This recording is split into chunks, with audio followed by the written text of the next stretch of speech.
the first value proposition we bring is like we're a creative platform where people can discover new skills like game design, iterative design, and express their ideas, bring them to life, create those worlds, and discover like valuable skills that can be used not only for game making but in general.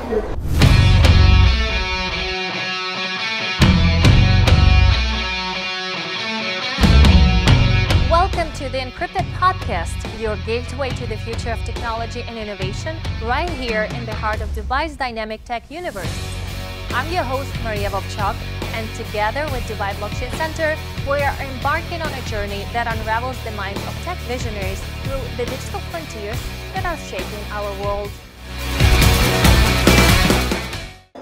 Hello and welcome everyone to Encrypted Podcast. We are here at Future Blockchain Summit, and today we're so happy to have with us Sebastien Borget, co-founder and COO at the Sandbox, a decentralized gaming virtual world.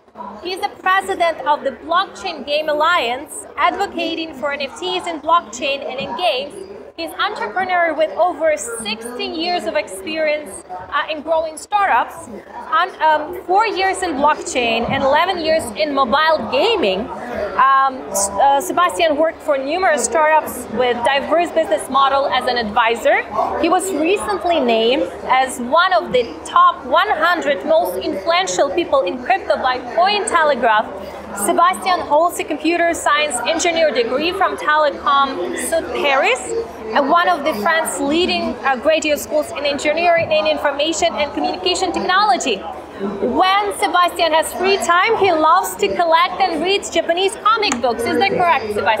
That's right. Yes, I have a large collection. I enjoy diving into diverse culture.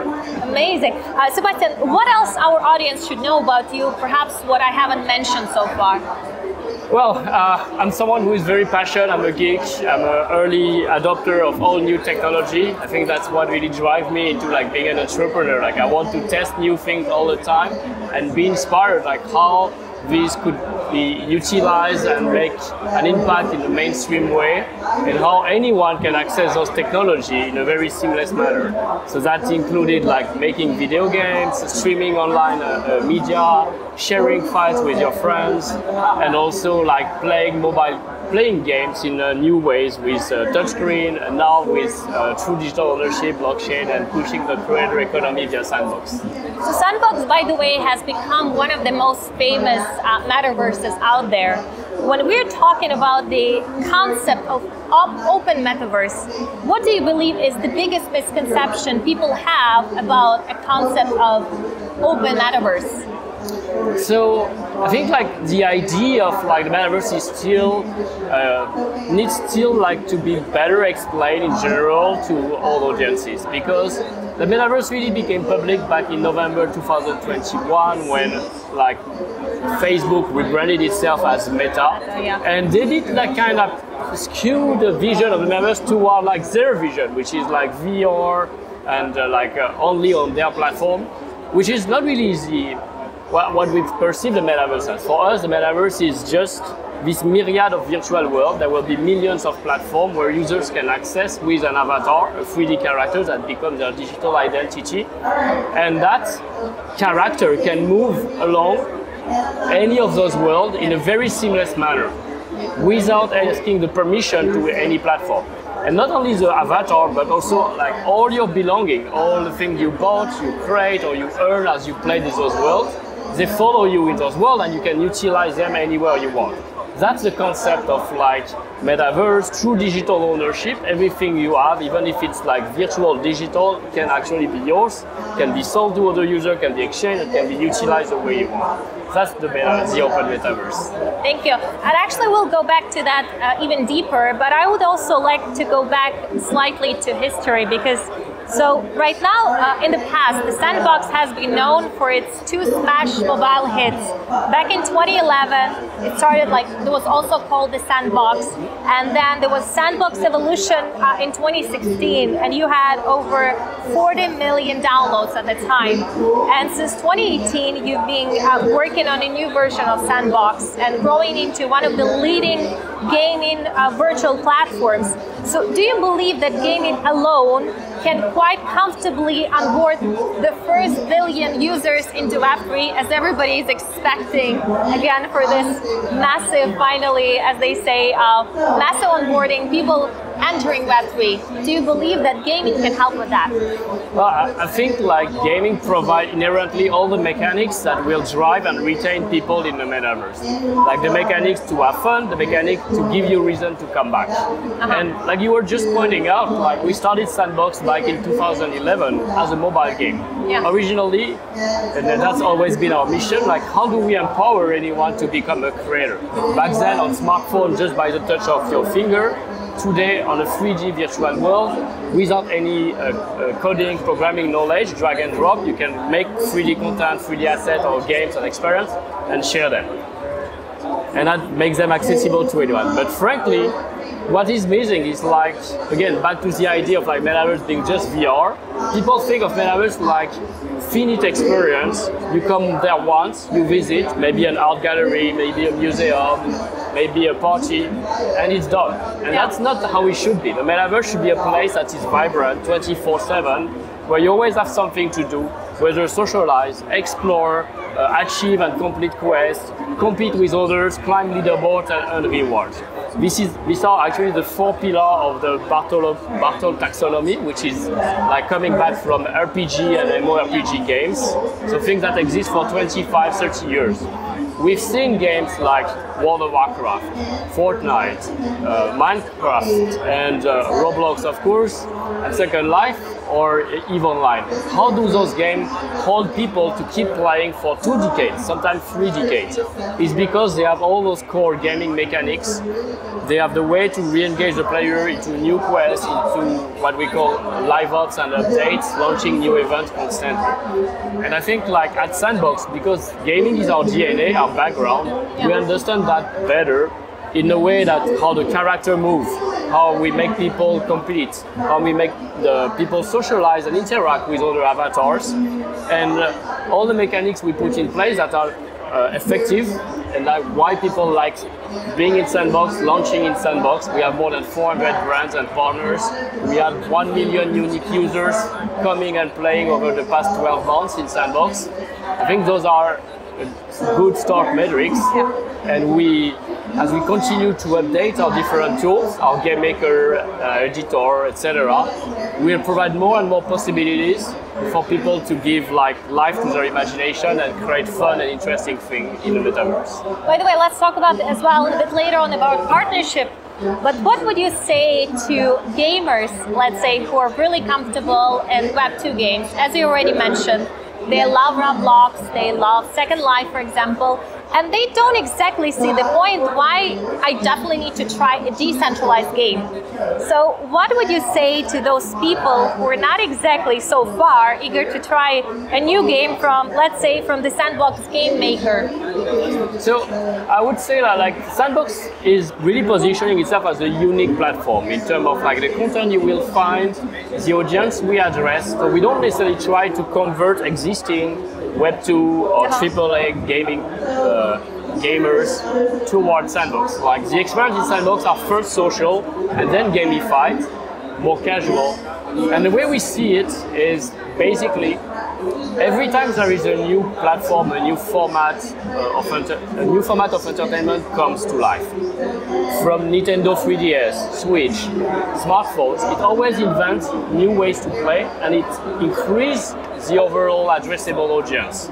If not, like the gaming market would be very small and limited to console, but thanks to smartphone, thanks to more casual device, now women, older kids, or older people and kids can play around family entertainment.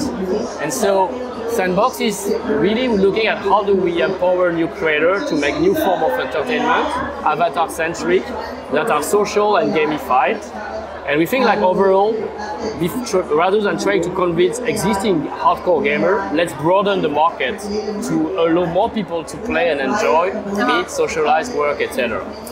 And then over the years, because Sandbox is only 5 years old, so we try to compete with games platforms that are 15 years old. Of course, there is a gap in the technology, in the feature, but we're progressively catching up.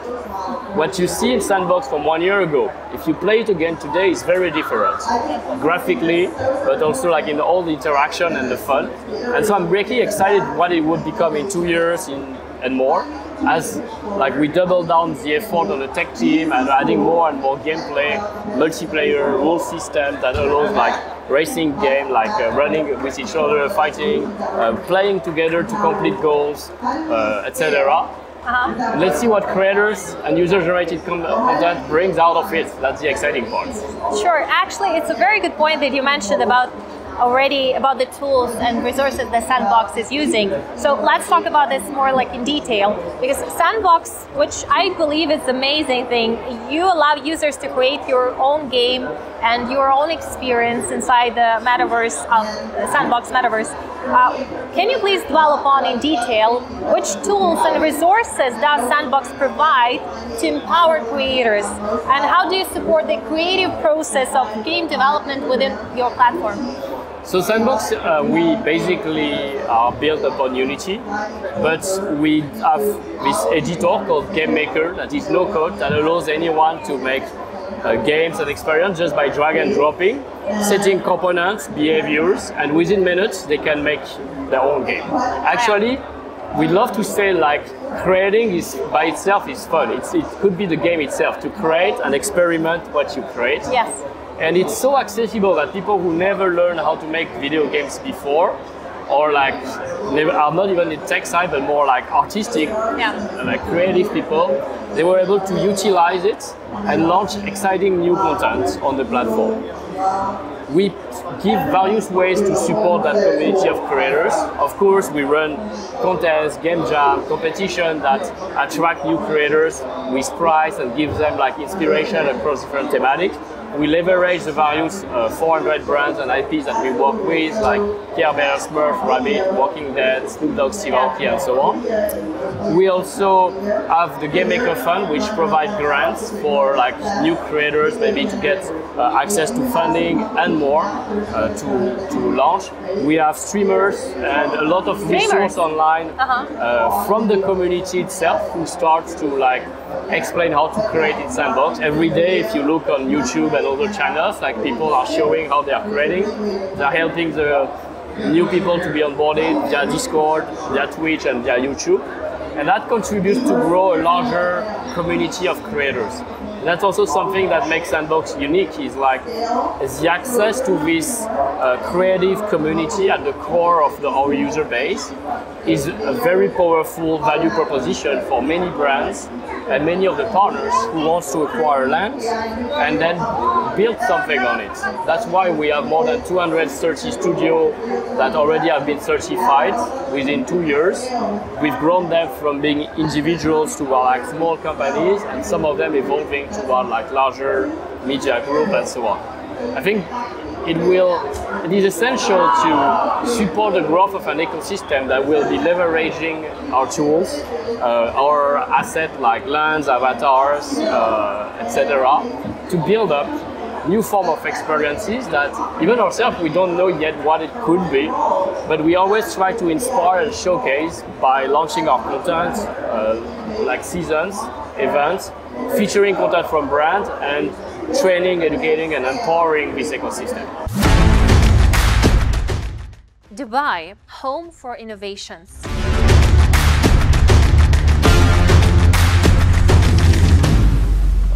By the way, talking about partnership, because if you analyze like throughout your history, you've been pretty successful onboarding famous brands with your colleague Bertrand. You were pretty successful in onboarding famous musical brands, luxury brands, and others.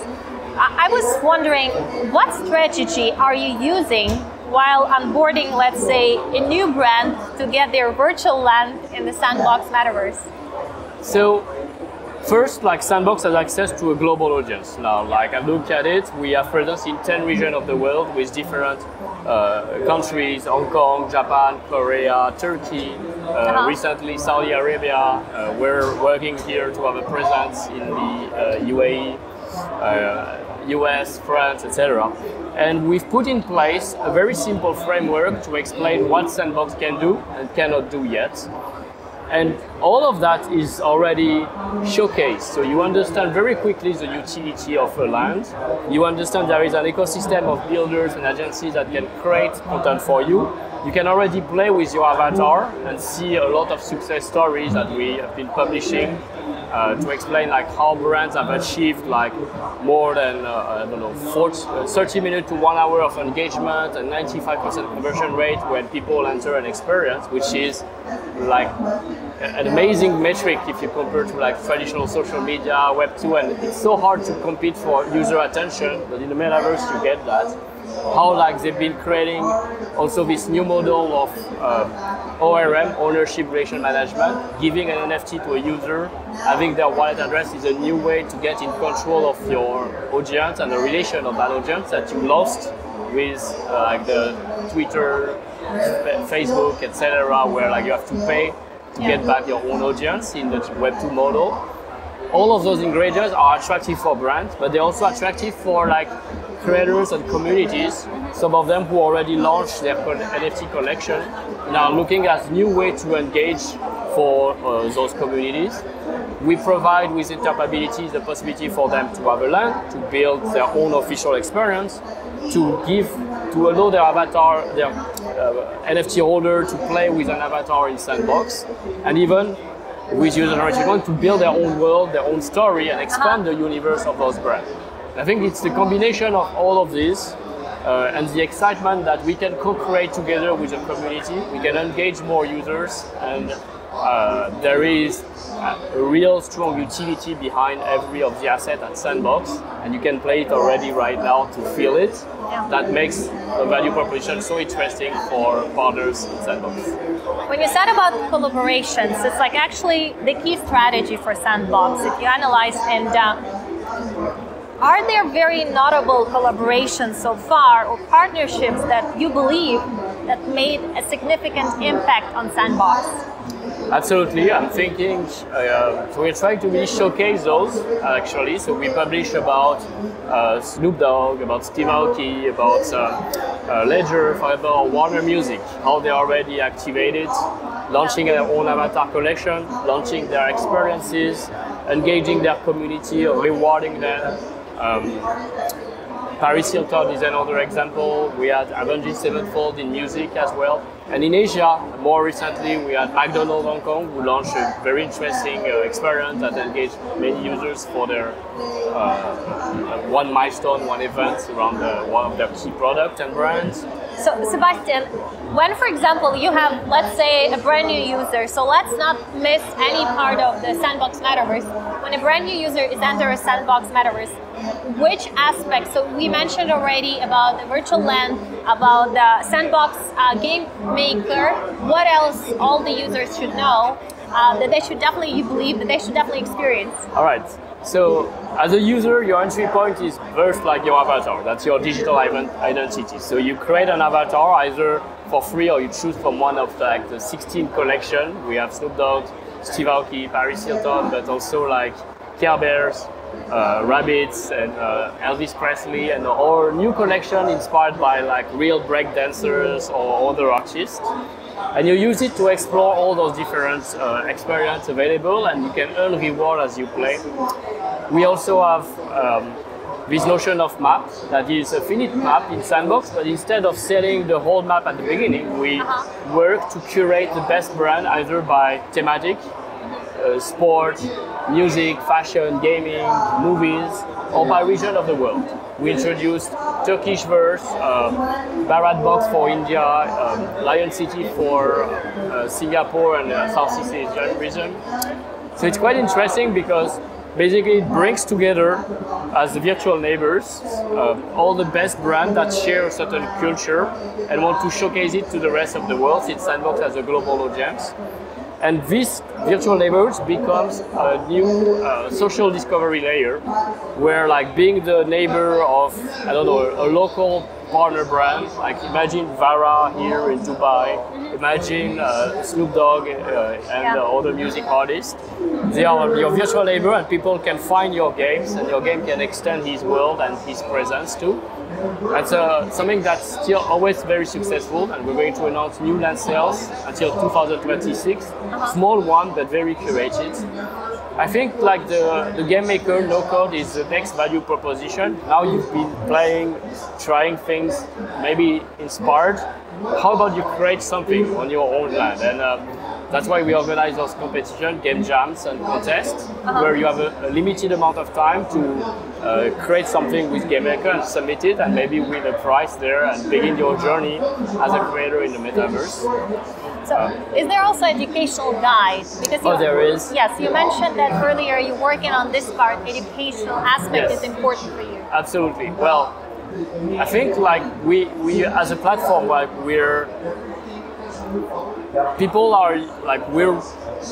anyone can use Sandbox the way they want, and we've seen a lot of demands around like using Sandbox to educate about the possibilities of the metaverse.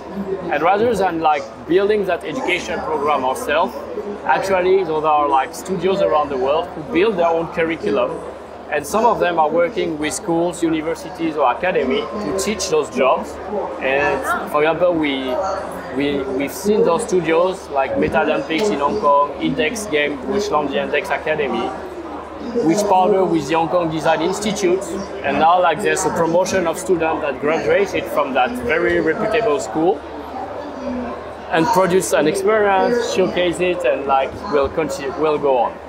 And this is just one example about many. We've seen Korea, Japan, and Hong Kong very active on the education side, and we're working to foster the same energy and the same approach in the MENA region, starting with Saudi Arabia, where like there is really a nascent video game industry and creative industry, and looking as well at here in the region of UAE and Turkey as well, and around the world. We feel like if something works, we should replicate it and double down on it. By the way, when you mentioned about collaboration with Sandbox games, for example, like in the MENA region, can you say, and you're like doing more, as I mentioned earlier, successful collaborations with other companies as well.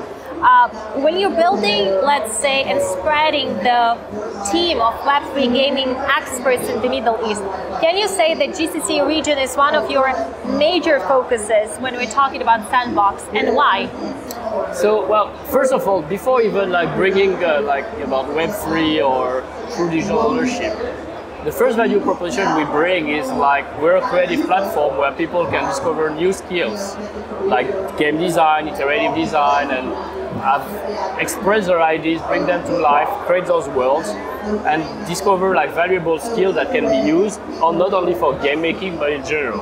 A little bit like knowing how to code, how to program is a skill that's being taught now to children and young kids around the world, because it's preparing you to the future, the job of the future, like in engineering and other. It has to be like one of the courses in schools and universities. I hope, hopefully in 5-10 years we grow Metaverse and people recognize the benefit of it, so it will be part of like any child's curriculum. Yeah. And it starts by like showcasing like how we empower people who are going to enter the job market, and how progressively Metaverse is being used as well, like to connect, to socialize, to learn, to educate, to do, take all those different skills with you and package them in a way that it will be useful for the future for all jobs, right? And in the GCC region, because the country is opening, and because there is several of those countries are opening, because most of like their population, more than half of the population from these countries is actually Gen Z. So they have aspiration to become content creators. They have aspiration to have more of a like digital life, and they consume more digital products. They value digital services as well. To onboard them to like bringing the culture of their country, showcasing it to the rest of the world, building a local video game industry, a local creative industry that's not only serving the local market, but also reaching out to global audiences. And Sandbox is a very attractive platform for that. That alongside Unity, Epic Engine, etc., makes it quite accessible because you don't need to know that programming. So it's not only for more like engineer profile, but artistic profile, creative people can onboard it. And we serve so many different purposes like fashion, architecture, as well, art, culture, tourism, as use cases that people find our platform is really a good fit for that. Encrypted is your exclusive ticket to the epicenter of technological innovations in the MENA region. Yeah, so in this case, definitely the GCC region is also a successful practical use case for using Sandbox Metaverse. There's also one important thing when we're talking about the content creators and all the users of your virtual gaming platform, for example. How do you address security and privacy concerns, especially with regard to user data and in-game interactions? Because in this case, it's a very important how do you measure, what do you have in place to protect your users and their assets? Well, first, it's important to understand like we are not monetizing the user data. Like the model underneath Sandbox and Web3 is very different than the model of Web2, where like the product is free to access and users are being monetized through serving them ads, and ads that are targeted to them because they collect their behavior data. In the Web3 and more speaking in Sandbox, like the monetization model is based on like true digital asset ownership. So you start by owning your digital identity, you play with it, you make purchase, and the content you purchase, actually because it is yours, it can be sold many times between users. And every time it's actually being sold among a user, we collect as a platform a 5% royalty fee that we pay back either to the creator or to ourselves, splitting it between creator 50-50 in this case. And that is a model that the more people will acquire those digital assets and the more they will exchange with each other, the more we all win altogether. The original creator, us as a platform, and encouraging more creators to build content.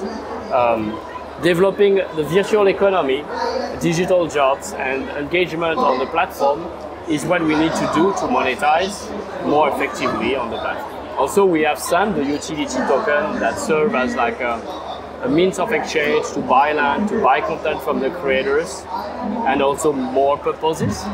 I think that's a pillar into this approach to develop a true digital and a true creator economy that benefit the creator first.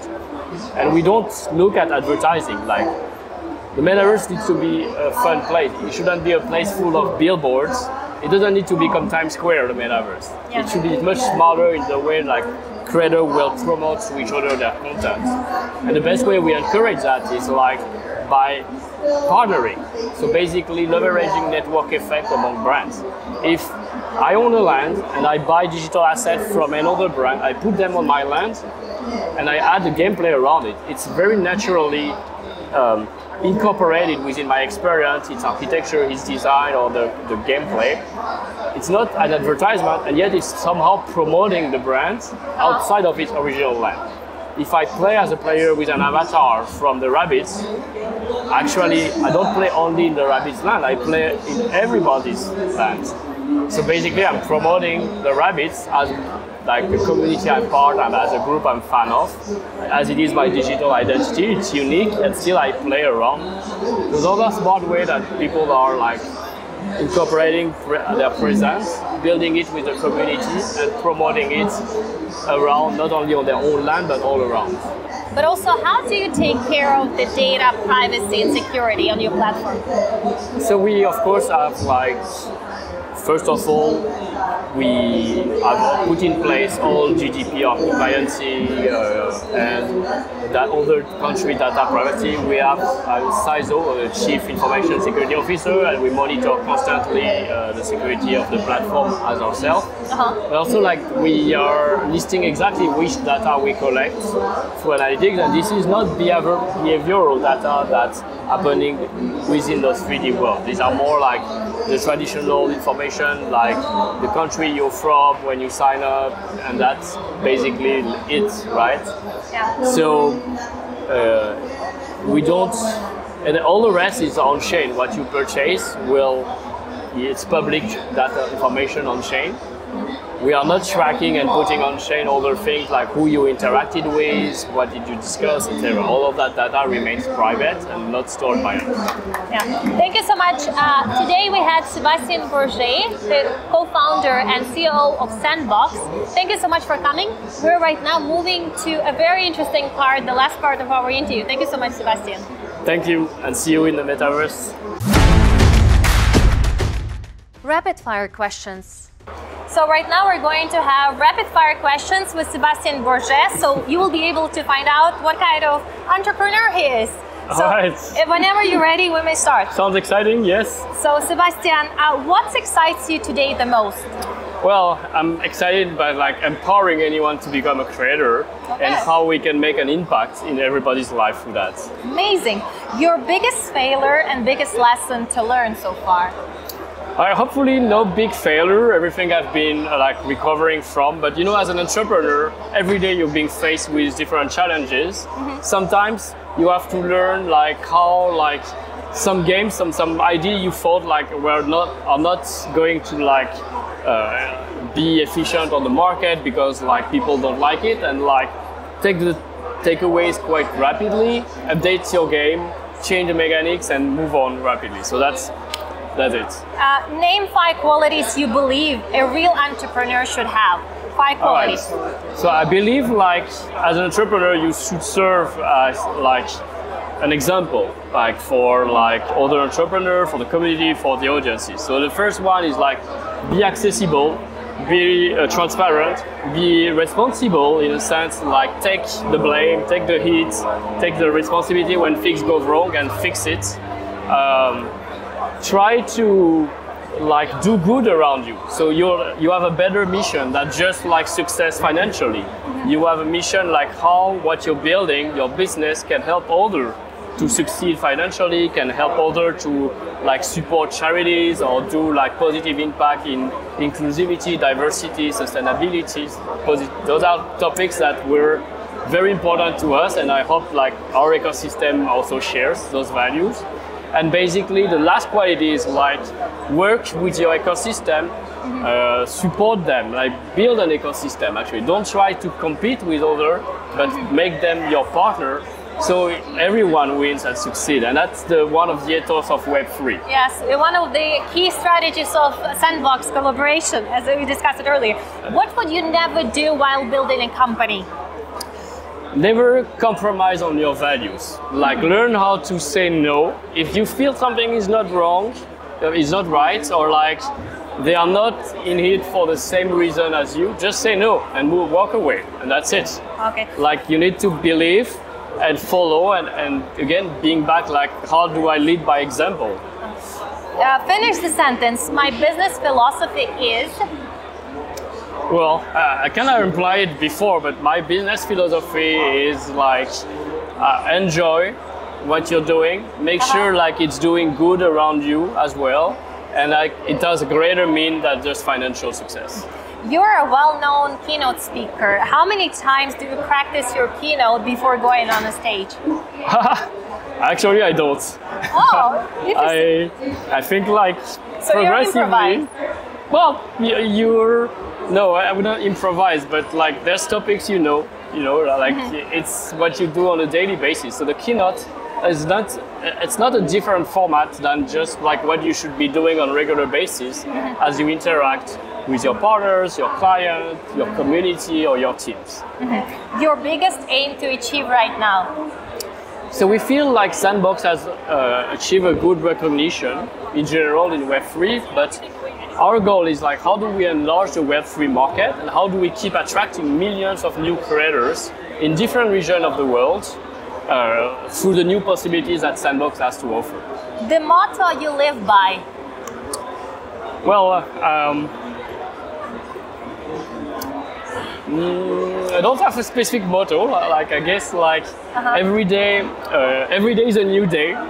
So in that case, let me rephrase it. Your personal formula of success. Right. So my personal is like, how are you feeling fulfilled? And basically look up if you get like. So we can say, be fulfilled every day. Yeah, be fulfilled every day. And look at the bird's eye view of everything you've achieved over years. What do you remember? Do you remember only the great time, the good achievement, or only the bad memories and the difficult time? And actually, all the bad time are already forgotten far long. So enjoy the journey, basically. Amazing. What do you believe is the next big tech trend to follow for everybody who's watching us? Well, I think like, it's not just about the trend, but of course AI has a lot of potential to be applied in the metaverse, and like how like it makes creativity accessible in the hands of everyone. Before in Sandbox you could just like drag and drop. Now with the generative AI you could just type. That makes it available to almost 7 billion people around the world. So as the technology will mature, it will become exciting and even more exciting and part of like this overall concept of the metaverse. Amazing. And the last one, Dubai for you is associated with? So Dubai is like this new financial, business and hopefully creative center of the world, as like the world is no longer bipolar between US and China, but there's many different new regions of the world that's rising and makes it very multicultural and very exciting. And Middle East is very exciting for you as well. It is, like Southeast Asia, Asia in general, and the whole MENA region are the three key regions that develop the most and the most rapidly in Sandbox. And that's why we're present in those regions and working with great partners there. Thank you so much, Sandbox. Thank you. Sebastien, it was a great pleasure. Sebastien, the CEO and co-founder of Sandbox, today for Encrypted Podcast by Dubai Blockchain Center. I'm Maria Vovchok. Thank you so much for watching, and see you next time. Thank you. From the gleaming skyscrapers of Dubai to the innovation hubs of the Middle East and beyond, Encrypted brings you thought-provoking discussions, exclusive insights, and stories of innovation that will leave you inspired.